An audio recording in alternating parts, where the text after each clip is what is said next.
Good afternoon, everyone. Good afternoon, and welcome along to the second episode of my summer special called Edged and Gone. Today, I will review the second Rothesay Test of the Anderson Tendulkar Trophy, which took place at Edgbaston between the 2nd and 6th July, and I will give you a detailed insight into where England need to improve ahead of a crucial test match at Lord's, otherwise known as the home of cricket, which starts tomorrow with the first ball scheduled for 11 o'clock as usual. Firstly, in sport, you need to give credit to the opposition where it is due, especially as there were question marks aplenty after India's two sudden batting collapses in Leeds in the first test.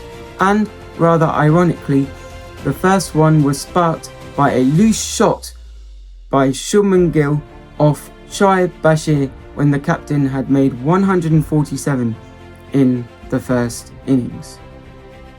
This time in Birmingham, the skipper was disciplined and determined, and he made a real effort to stay focused, to grind the bowlers down and to make them toil for a very, very long time without being too concerned about the run rate. That approach enabled Gill to score 269 of 387 balls at a healthy strike rate of 69.5. By doing so, he recorded the highest ever score by an Indian batsman in England, but also by an Indian captain. And his highest score beat the 221 of 443 balls at a strike rate of 49.88 made by Sunil Gavaskar at the Oval in September 1979. The same goes for Gill's batting in the second innings. The visiting captain played in the same manner and was cool, calm and collected as he added another 161 to his personal tally for the series, meaning that Gill moved to second on the list of the highest number of runs scored by an individual batsman in a test match with 430, as only Graham Gooch of England remains ahead of him with his individual tally of 456 against India, funnily enough, made at Lord's in 1990. In this test match, the Indian skipper leapfrogged legends of the game such as Matthew Hayden, Greg Chappell, Brian Lara and even Kumar Sangakkara, who is part of Sky's commentary team for this series.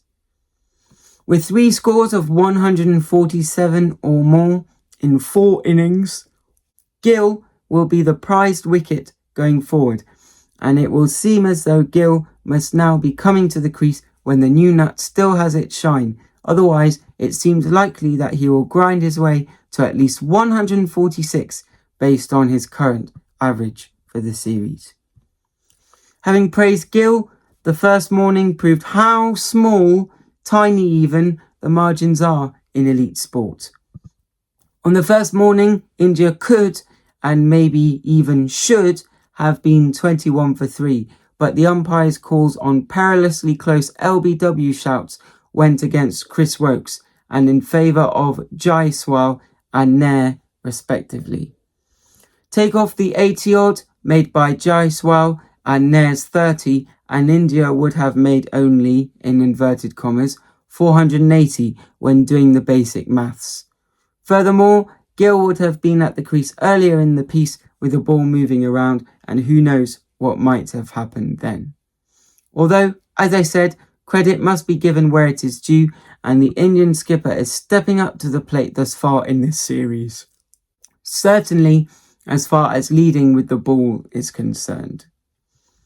To make 2 back-to-back scores of 150 or more in a test match, with one of those knocks being a double century, surely takes a lot of heart, courage and determination, as well as endurance, because he was on the field for nearly the whole of the test match, as it turns out. In the other camp, Ben Stokes was dismissed for a golden duck in the first innings to leave England struggling at 84 for 5 in the first innings, and despite a battling 30-odd on the last day, he could not see out the delayed morning session.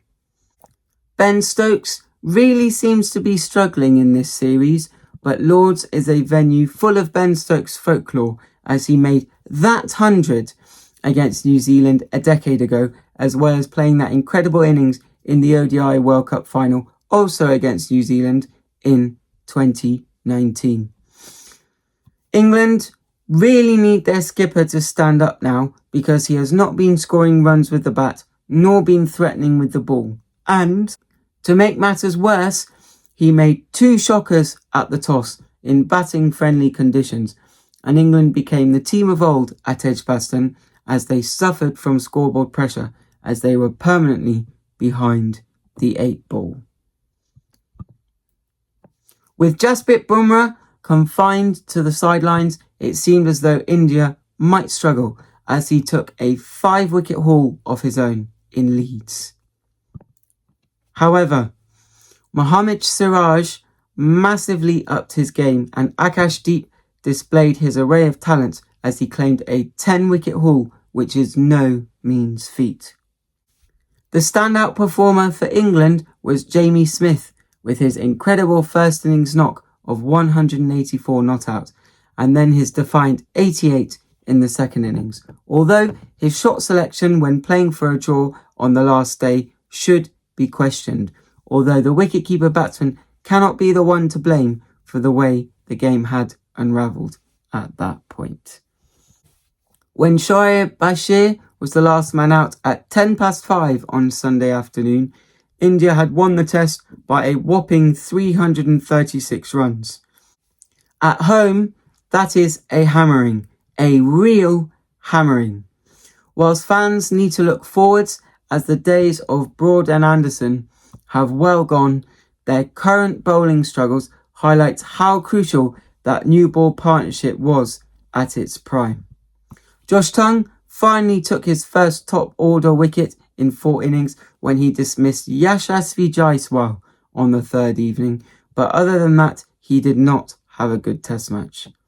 As a matter of fact, with the exception of Chris Woakes' new ball spell on the first morning, the bowling unit was a shambles, and it would not be surprising if both Gus Atkinson and Jofra Archer are rushed back into the starting 11 before the Indian batsmen start running away with the accolades. Shoaib Bashir looked out of place at Edgbaston, although he continues to be backed to the nth degree, as does Zach Crawley. Having said that, Joe Root is yet to make a big score in tests this summer, and scores of 22 and 6 is well below what we have come to expect from England's most prolific test run scorer, and without Root's runs, England are really going to struggle going forwards this summer. The questions were all directed at India after the first test, whereas now they are all being fired at England, and rightly so. Here then is a list of questions that I would ask Ben Stokes were I to sit in a press conference, and I'm sure that others would be keen to ask similar ones.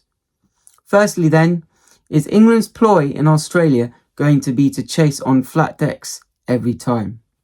Well, based on this evidence, the tour seems as though it would be a complete, utter disaster. So when are England finally going to accept that the best policy is to play the conditions when they turn up on the first morning of a test match? Next, when will Zach Crawley's time come to an end? Granted, he made 65 in the second innings at Headingley, but other than that, he has offered nothing else to the batting order.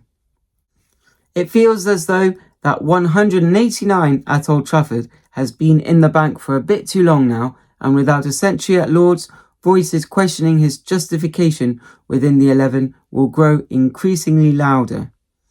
Furthermore, will Ollie Pope ever become consistent? Think of Jonathan Trott. You knew that he would score approximately 40 runs with ease, more or less every time, and on his day he would score a century, but he would help to hold up an end whilst the ball became softer, which enabled either himself to cash in or the next batsman to make the most of the conditions. England then really needs someone like Trott to be consistent as this team's ultimate test draws ever closer. Also, is it maybe time for Jacob Bethel to have a stint? Because Pope's cheque with 106 written on it will certainly have its own expiry date. Also, can Joe Root dust himself down and produce another spectacular innings, or is this the start of a dip in form for the Yorkshireman? Regardless, England are definitely missing his runs, and at Edgbaston in particular, and without a valuable contribution from Mr. Reliable at Lords, it seems as though England will really struggle once again. Next, when will the skipper step up and score some runs? Harry Brook has been the most consistent batsman for England against India thus far, and he was also unlucky with the umpire's call in the second innings, which went in the visitors' favour once again. It is time now for the others to step up. Lastly, is Bashir really the future for England? As in, is he going to be the spinner for the Ashes? Last but not least, which bowler is capable of removing Gill early? These questions become weightier when you add Bumrah into India's bowling attack, although it remains to be seen exactly who will make way for the skiddy bowler. Granted, that is a long list of questions, but it certainly feels as though there are more questions than answers after the first two tests of this series, which has rightly been billed as the prequel for this winter's Ashes series Down Under. Without doubt, the addition of Archer and Atkinson will not necessarily solve any problems. However, the latter was exceptional last summer, and England are definitely missing his pace and bounce, which could surprise a few Indian batsmen, especially as this bowling attack seems to be lacking a bit of gusto at the moment. Except for India needing to declare at a sensible time second time around, they would have made 500 or more in both innings in Birmingham. The hosts made 407, which in isolation is a brilliant score, but when you cannot take 20 wickets, it looks average, mediocre even. According to ESPN Cricinfo, Brendan McCullum has since admitted that the choice made at the toss might have been an error, but it would not necessarily have meant that England would not have been 84 for 5 on the first morning rather than the third, especially when certain shots continue to be played by certain batsmen. In fact, it is quite remarkable that England managed to scrape together the highest ever team total with 6 ducks, thanks to their second highest 6th wicket partnership of 303 between Harry Brook and Jamie Smith on the third day, the latter scoring England's third fastest century in the process. In an hour and 45 minutes or so, he raced from 0 to 100 in 80 balls. It was just fascinating to watch. As for Harry Brook, he has been great for England thus far. After a 99 at Leeds, to come back and post your 9th Test 100 with a team in difficulty is a measure of his character. By any standards, and 137 ball 100 is exceptional, but when your partner has done it in 80, that does seem slow. Although, looking up at the scoreboard, it was incredible to see that England were rattling along at over 5 runs and over at one point, even if that was just from 5 singles in 6 balls off any given bowler. Therefore, with the start of the third test on the horizon, there are questions for both teams, especially regarding how Bumrah fits back into the Indian side, because the addition of Washington Sundar worked a treat as he made a vital 42 in the first innings, accompanied by a brilliant 12 not out when responding to the captain's orders second time around. India were feeble from number 7 down at Headingley, which is why Sundar was brought in, and so he should stay in the team. As for Prashid Krishna, he has been inconsistent and not very potent with the ball, so it seems likely that Bumrah will take his place in an otherwise unchanged starting 11, and that Indian team all of a sudden seems unbeatable. For certain, if England find themselves winning the coin toss with the forecast set to be hot and a minimum of 28 degrees throughout the Lord's Test, batting first would surely be the best option this time, especially as spin and pitch deterioration can occasionally come into the equation at the home of cricket. But also, England will not want to get behind in the game again, because if they do, it seems unlikely that they will be able to catch up. Right then, after playing on two flat decks, which have largely favoured India, it will be interesting to see if a greener, spicier wicket will have been prepared for Lords ahead of tomorrow's Third Rothesay Test. However, when England went down that route in 2014, the Indian bowlers came out on top and England got behind the 8-ball and never caught up, largely thanks to a superb spell of short-pitch bowling executed to a tee by the long-haired Ishant Sharma. Heading to Lords, England are definitely under pressure as India head to the home of cricket with nothing to lose. At Lords in 2014, India played one of their best ever tests in England as Ajinkya Rahane scored a fantastic century on the first day of the ultimate English wicket to guide the visitors to 295 before Gary Balance responded with a century of his own to help England into a 26-run lead, which they threw away as India raced to 342, leaving England 319 runs to win the test match. Only Joe Root passed 50 as he made 66 before becoming yet another victim to Ishant Sharma's short ball ploy, which opened up the Ashes scars from the previous winter down under. In fact, on that last day, Ishant Sharma tormented the England batsmen who threw their wickets away by falling for the chin music trap. With inspirational figures of 7 for 74 for Ishant Sharma, India know that they are capable of causing an upset there, although in each of their last two tests against Australia and India respectively, England have not won there. Ravindra Jadeja, who is expected to keep his place in the Indian lineup, is the last man standing from that infamous test match, and the all-rounder knows what it takes to win at Lords, as he was part of the team that won there for the first time since 1986, just over a decade ago. Fast forward 11 years, and India have now won 2 of their last 3 tests at the home of cricket in 2014 and 2021, and both times when batting first, so England have been warned. In 2021, KL Rahul led the way with the bat as he made a brilliant century, and the opener will be keen to be added to the honours board once again.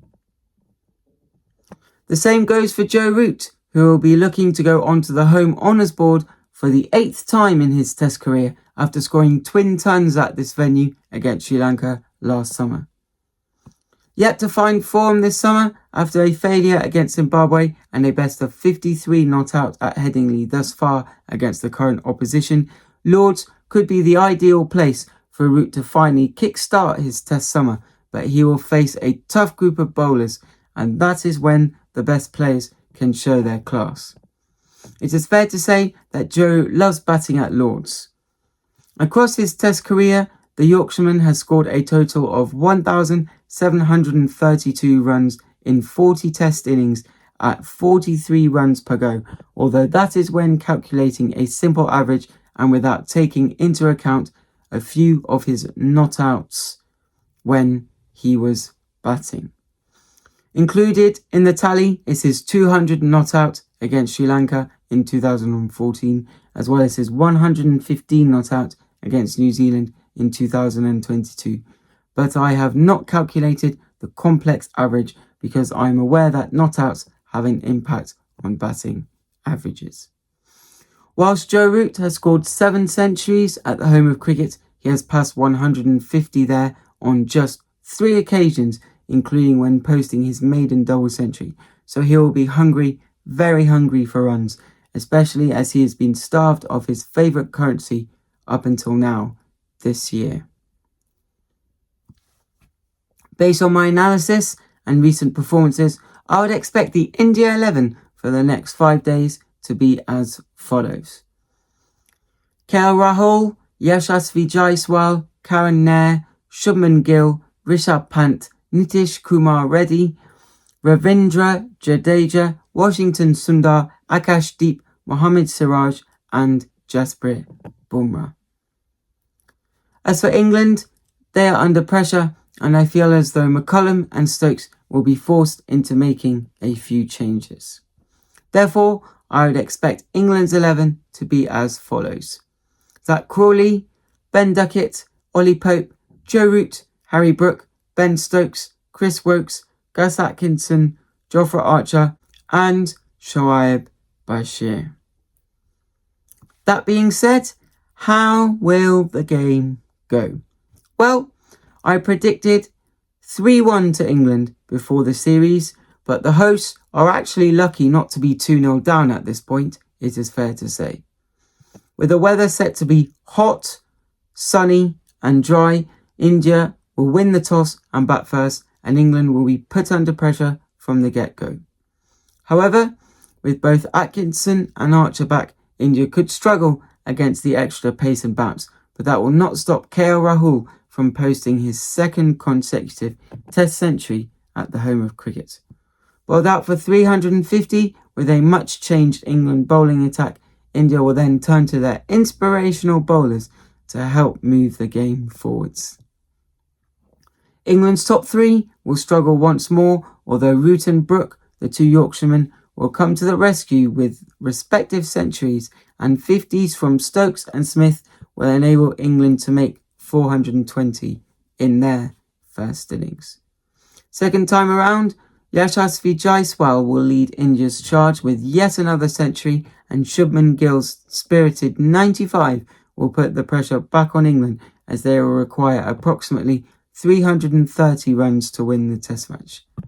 With Bumrah, Deep, Siraj and Jadeja at their peak, England will struggle and India will win by 50 runs, as an England collapse will enable India to win 2 consecutive Tests at Lords for the first time in their history, leaving England with it all to do ahead of the 4th Rothesay Test at Old Trafford. I did not expect to be predicting an India win ahead of the Lord's Test, but the momentum is very much with them as they have been the more dominant team thus far, and their expected 11 is world class, unlike England's, which is too shaky and inconsistent at this moment in time. Thereafter, England will no longer have any margin for error at the worst possible time, because the Manchester Test is renowned for being rained off, but the series will be well and truly alive, and we will have an intriguing spectacle on our hands, set to go down to the wire at the Kia Oval in August, especially as England tend to be at their best when their backs are against the wall, as was the case in both home Ashes series played in 2019 and 2023. That then, ladies and gentlemen, brings to an end today's episode of Edged and Gone. The Test summer is very much in full swing, and you get the sense that this middle Test match is going to be crucial in deciding the series, so it'll be interesting to see how England go about it. The Three Lions do tend to respond well after a poor performance, but batting inconsistencies could prove to be their downfall yet again. India are set to field a very strong bowling lineup, and their batting is in very good shape as well. The key is definitely the toss, because if India get that bat in their hand, England could be batted out of the game by lunch on the second day, unless Atkinson and Archer can somehow work their magic. Although it is yet to be discovered how match fit those two really are, and that could also become an issue as the game goes on. For now though, I'd just like to quickly say that I'll be back on Friday with my regular episode of 4 1/4 Sports, and this week I present to you a special episode from Edgbaston. For now though, take care everyone, see you soon, and I hope that you enjoy the rest of today's 80s show with our very own Ian Fleming. Take care everyone, and bye bye.